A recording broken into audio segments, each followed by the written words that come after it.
Now, the connotation of how the devil was personified historically and in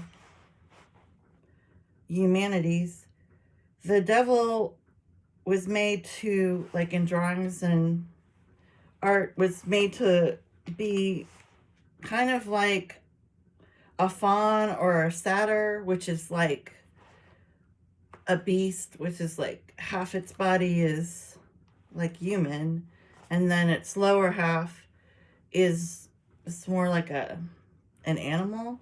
Um, and he's also has horns a lot, and it's sort of crafted after a goat because goats were considered kind of rebellious creatures as opposed to sheep. And like we all know that God, or the Son of Man, not really God, the Son of Man, Jesus, was a shepherd, right?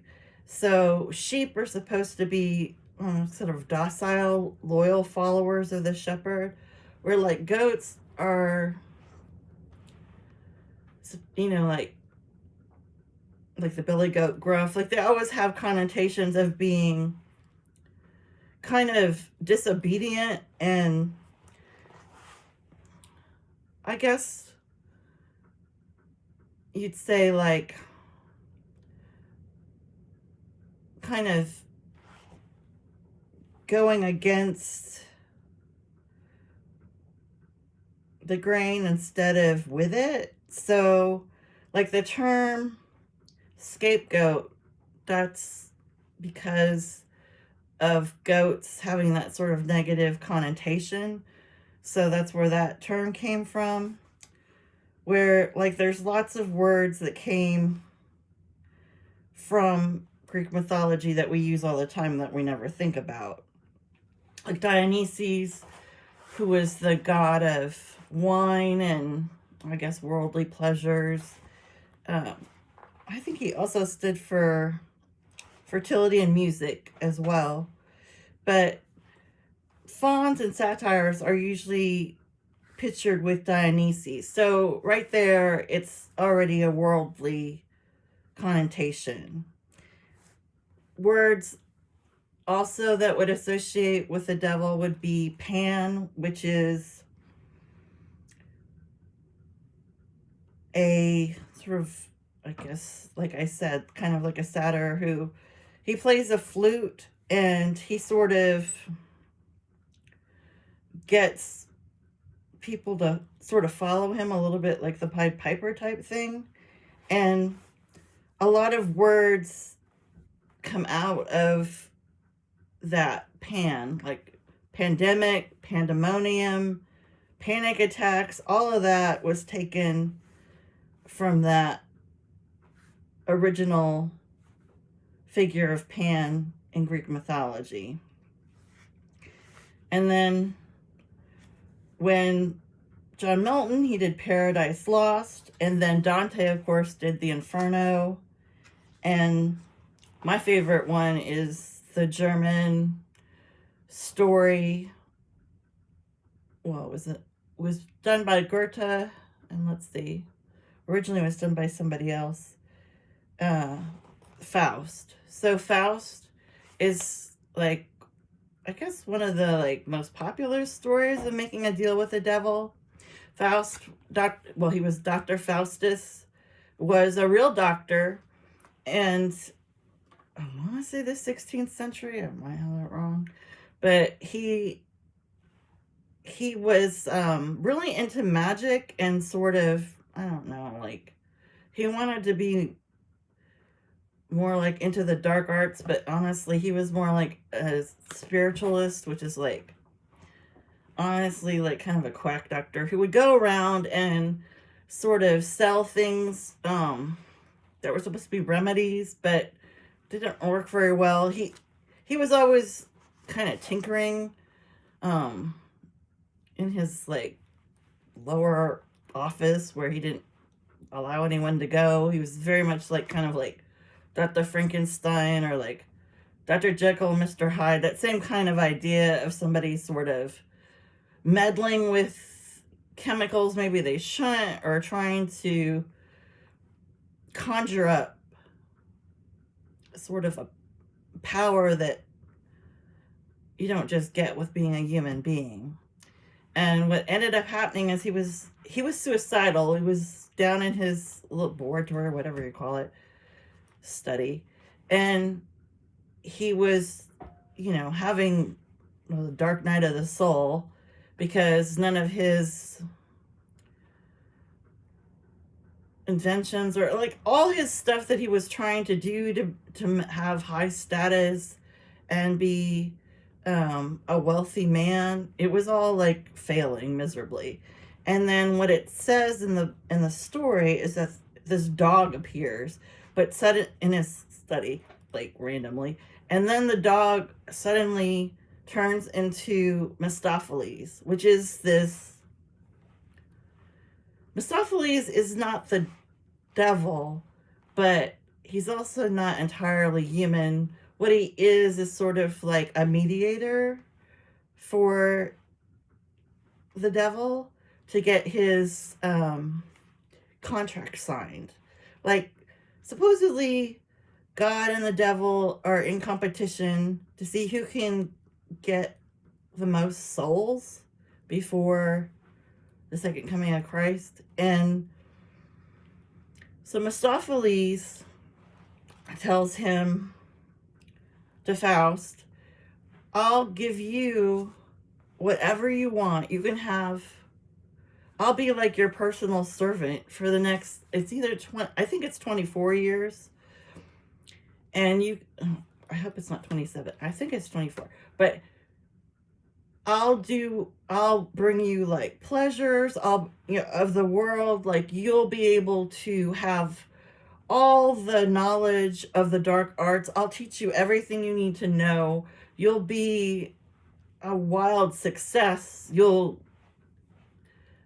gain notoriety and fame and money, because you're going to be able to do things that nobody else on the planet's going to be able to do. Well, he's not doing this all for free. He wants Faust to sign this contract. And we all know what that is. The contract is that after set amount of years finish, then he's going to give his soul to the devil for eternity. Well, Faust, like, there's all these stories of like these deals with the devil where there's like, I've got like, this one included 2 other stories where it's like, these people try to trick the devil. It's like, what? I don't really get it. It's like, why do you think you're going to be able to get over on the devil? But they go for it. So Faust has this, like, makes him write it in the contract or something that, like, if he's not ultimately satisfied somehow, then, like, he, because he's promising him everything that'll fulfill his wildest dreams. And like Faust is basically saying, well, I've never been satisfied on this earth, so, I may not be satisfied with everything you give me either. And if I'm not, then I won out of the bargain. But if, you catch me being completely satisfied, then yeah, I'll sign. I'll do it. So he signs the contract, and then everything that Mephistopheles promises, he procures, and that all happens. Well, then, when it's time for all the years are up, right? It's time for Faust to go to eternal hell.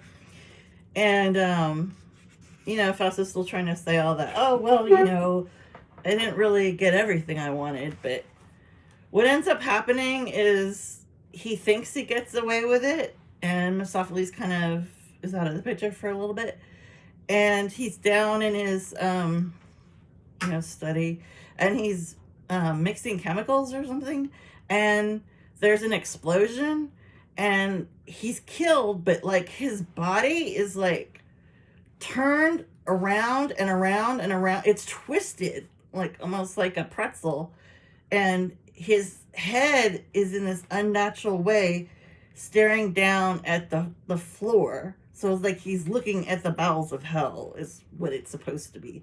And his legs and everything, they're like completely opposite direct. Like everything is, it's like a broken doll, you know, like all twisted and weird. It doesn't look natural. And so that's where the whole rumor comes up that like it truly was the devil, because he just made him pay for his arrogance that he could get over on him before he dragged him to hell. Okay, so that's one story of a devil agreement. There was actually quite a few in the music industry. I guess there's this big like connection between the music industry and deals with the devil. There was this weird thing about Bob Dylan, but I'm not even gonna glorify that with an explanation because it sounded nutty. But some of the other ones were more believable. There was this one guy who, oh, was it the violin? Okay, there's a violinist, I believe he's Italian, and he wants to become a virtuoso. He wants to be the most talented violinist ever, and he actually does get to that power. And it's interesting because the devil went down to Georgia. Now, like a lot of songs about Satan or the devil, not Satan. They call him the devil, not Satan.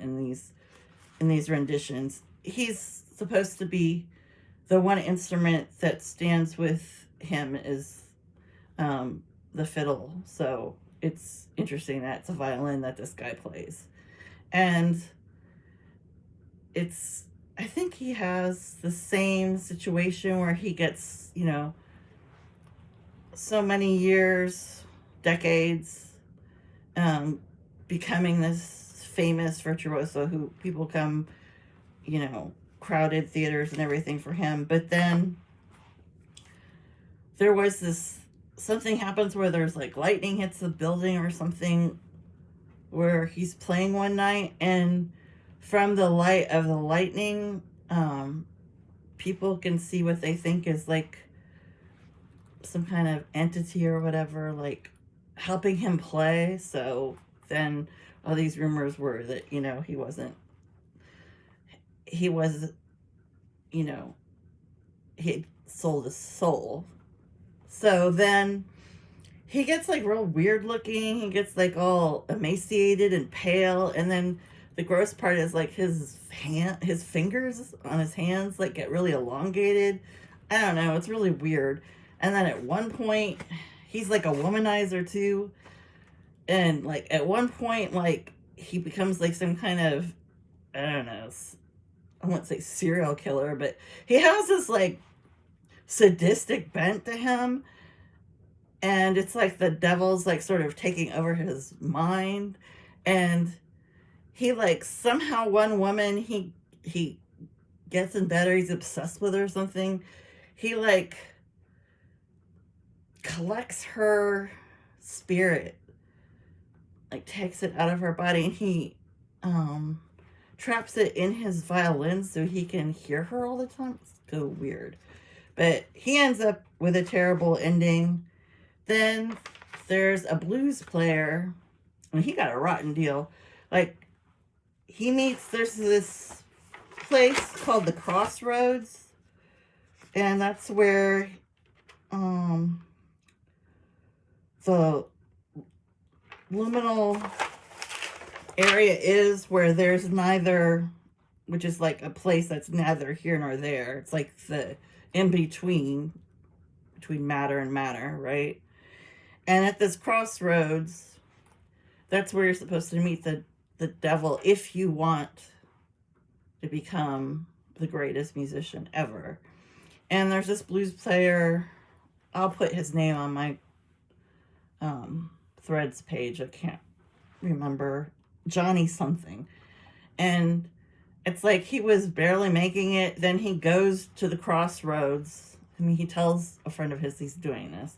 And he somehow comes back and he's like the best blues player ever. He's like incredible. Nobody can believe it. But he gets killed at like 27. So it's like, I don't think he's even gets like 7 years. Or, I mean, like, it's a really short period of time compared to these other guys. And he still has to spend eternity in hell. So I don't know if we got a good deal. And let's see what else. Oh, the thing about Faust that's interesting is Faust, when he was asked what he wanted most, he wanted knowledge of the dark arts. Well, when Solomon in the Bible, a good person, good king, was asked, God said, because you've been, so successful as, under everything the provisions I've given you, and you've been such an amazing ruler, what would you want? I'll gift you something. And he asked for knowledge or wisdom, which is kind of interesting because he just is knowledge like regular knowledge, whereas Faust only wanted dark knowledge. And then, who's the other person? Oh, the other person is Adam. Adam and Eve, like the tree was knowledge. The knowledge of what God knew. They wanted to know what God knew. Like, it was almost like the serpent or the snake. It does what Satan does best, which is convince you that it was your idea, or makes you doubt your life or what you have. As if, like, the way Satan does is he sort of gives you delusions of grandeur, really. And that's his greatest power, is lying and tempting and creating divisiveness. That's the other thing about the name of the devil. Devil is basically means division. Satan is also called Beelzebub, if I'm saying that right. The great tempter, the great adversary, Lucifer. And the word diabolic means to tear apart one who divides, which is the opposite of symbolic. To be symbolic, like if, you say something symbolizes something, that is a unifying principle, right? You're saying this is the same as this, so you're multiplying a good thing. So symbolism integrates the individual and unites community, where anything diabolic is something trying to divide or tear apart. Basically, that word means to tear apart. And it stands for divisive type relationships, like Cain and Abel, the first murder, Lilith, the first demon that's female that's mentioned. Now, she supposedly was Adam's first wife, but she gave up that. But they were like created equal. Like, Lilith was not out of Adam's rib like Eve. Like, Eve was made out of Adam. So then that brings up the question, is she equal to Adam? Because she was created out of his body. Whereas Lilith was created at the exact same time and supposed to be equal to Adam. And so when he wanted to lie down with her and be on top of her and be dominant, she refused because she didn't want to be subordinate to him. And she says something like, were we not made the same? But my question with that, I've always had a question about that. It's like, I thought when they are tempted sexually and naked and everything, that happens after the tree of knowledge and eating the fruit. So it's like, why were Adam and Lilith even talking about that or doing that before the incident with the snake in the tree? So that part I've never understood, but maybe I need to do even more research. I don't know. Okay, let's see what else we got going on here. Okay. Lucifer is also called the great beast. And the devil comes out of the Greek word diablos, which in English, like I said, is the one who divides.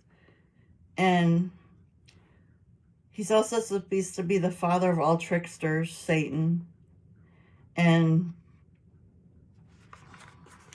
Beelzebub refers to the Lord of the Flies, which I guess he's supposed to be second in command to Lucifer or Satan. But Beelzebub is like, there's also a lot of biblical references he's in, both the New Testament and the Old Testament. And I'll do a Bible story tomorrow on that because it's too long to put in here. So there's too much to go through. So the devil is basically the inversion of order. He's supposed to represent materialism, violence, love of sexual lust, nudity, and war. And supposed to be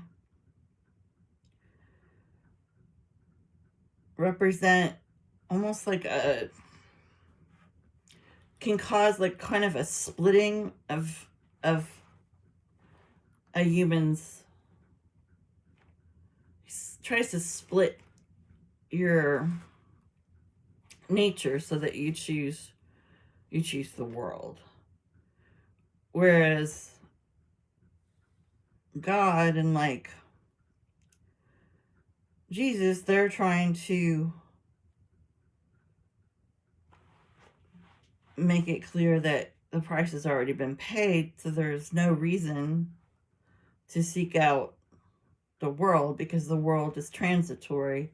And by siding with the world, you're going to then lose eternity. So it's kind of the same deal with like what I said with the deal for the signing over your contract for the deal with the devil. It's like, why would you think 24 years of like getting everything you want is worth eternity with Lucifer? Like, I don't get it. It's like such a short period of time compared to eternity. It's kind of similar with that.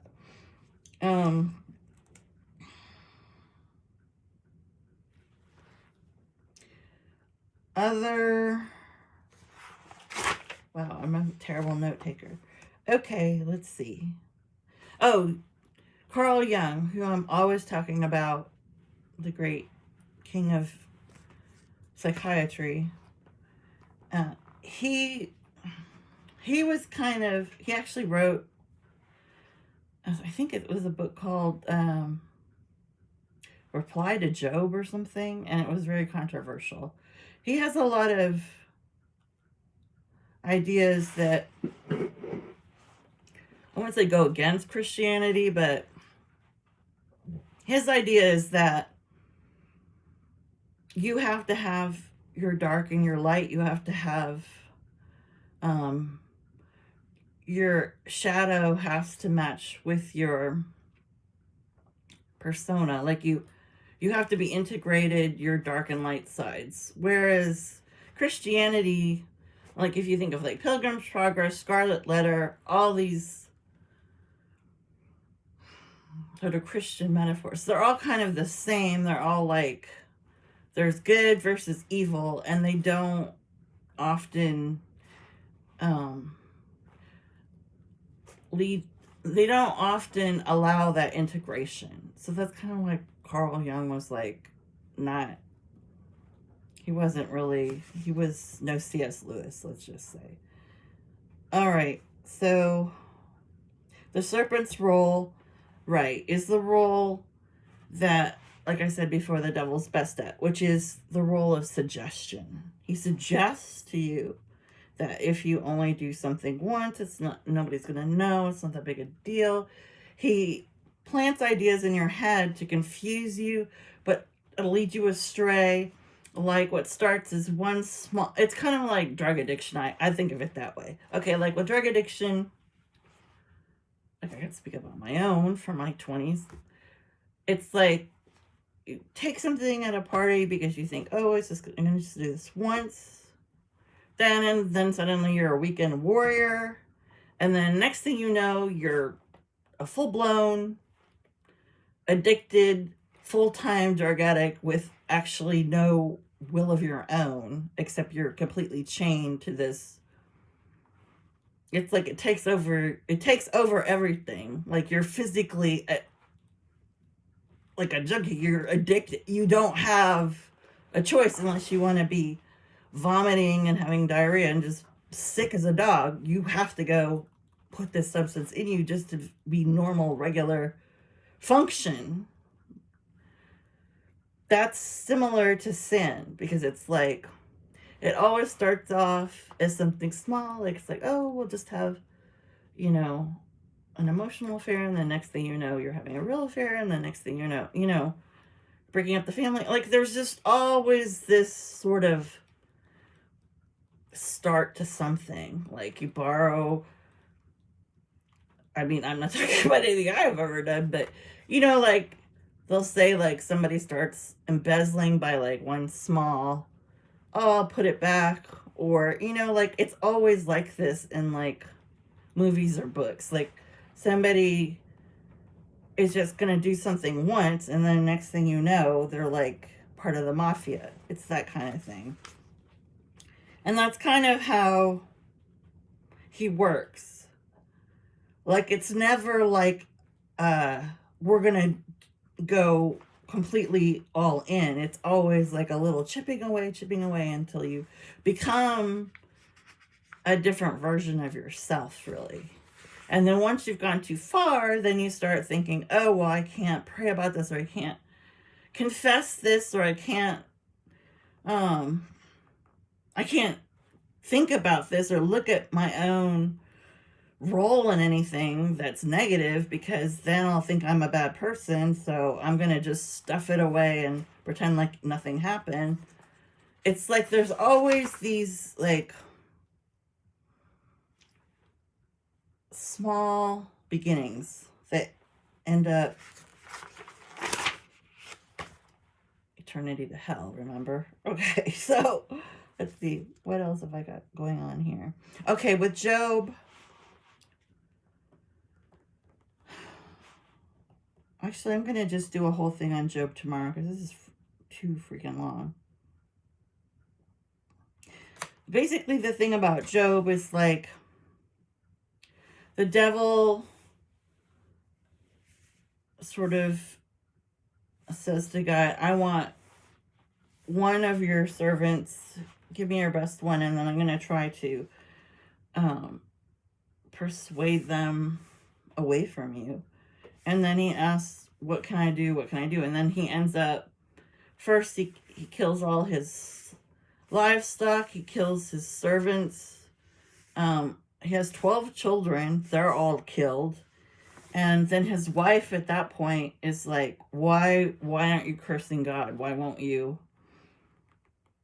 She's done with him. She wants him to curse God. His friends come over to visit him. I think that's when he starts to have boils, or I don't know if it's that point yet, but he's starting to get physically ill. And they decide, like, it's kind of really rude. He calls them miserable comforters. because basically they blame him. They say, what did you do to, you're such a godly, you were such a upstanding, good person. Like, surely there's something we don't know about that would bring this on you. Which remind me a lot of like when people,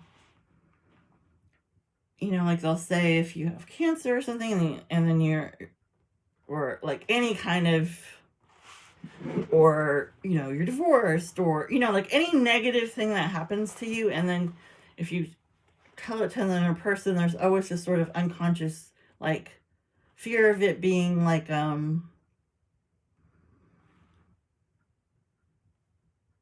contagious, like that people just don't want to believe that life is random and random things go wrong and there's really no rhyme or reason to half the stuff that happens,